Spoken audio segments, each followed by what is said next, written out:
C'è questa grande bugia che ci raccontano sin da piccoli. Se te ne vai, se vai a vivere troppo a lungo lontano da casa, finirai per perdere le tue radici, dimenticherai chi sei.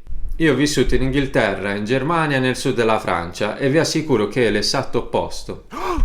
Vivere in un altro paese non significa cancellare la propria identità, significa espanderla. Oggi voglio raccontarvi cosa succede davvero alla nostra mente e alle nostre abitudini quando decidiamo di fare le valigie e perché alla fine non siamo mai stati così attaccati alle nostre origini come quando andiamo a vivere a migliaia di chilometri di distanza.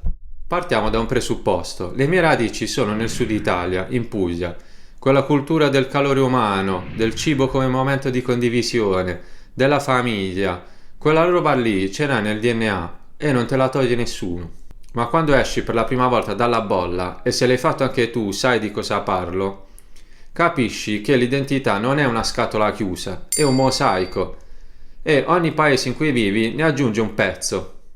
Ora sia chiaro, non sto dicendo che sia così per tutti, ma per me e per molte persone con cui ho parlato è stato così. Prendiamo l'Inghilterra. Se c'è una cosa che impari subito lì è il pragmatismo. Non c'è tempo per i giri di parole o per i drammi inutili. C'è un problema? Si risolve. Keep calm and carry on non è solo uno slogan per i poster, è uno stile di vita vero e proprio. Vivere lì mi ha insegnato a snellire i pensieri, a essere più diretto. Ho smesso di essere italiano? No, ma ho aggiunto al mio software italiano un aggiornamento inglese che rende la vita molto più semplice quando c'è da prendere decisioni veloci.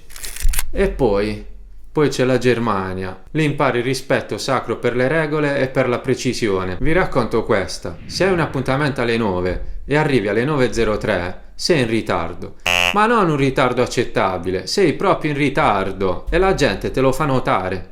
All'inizio, per la mia flessibilità mediterranea, è stato un vero e proprio shock. Ma sapete cosa ho scoperto vivendoci? Che quella rigidità in realtà crea un sistema dove tutto funziona, ti dà una sicurezza incredibile.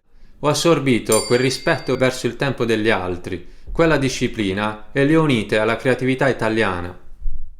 È come aggiungere uno strumento nuovo alla tua cassetta degli attrezzi personale.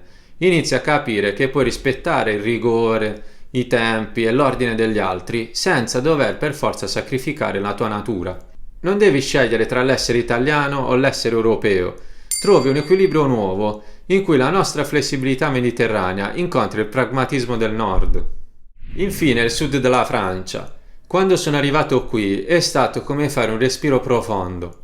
C'è una familiarità incredibile con la nostra cultura, il ritmo della giornata, l'importanza della luce, i mercati, il modo di vivere gli spazi aperti. È stato come ritrovare un cugino lontano. Mi ha fatto capire quanto noi popoli del Mediterraneo siamo profondamente connessi. Qui non c'è da imparare nessuna abitudine nuova, ma si riscopre il valore di quelle vecchie. Quindi, per tornare alla domanda iniziale, vivere fuori ti fa perdere le radici? Io dico di no. Vivere in altri paesi ti rende più flessibile, più curioso e più tollerante. Crei un filo invisibile ma indissolubile che unisce tradizioni lontane.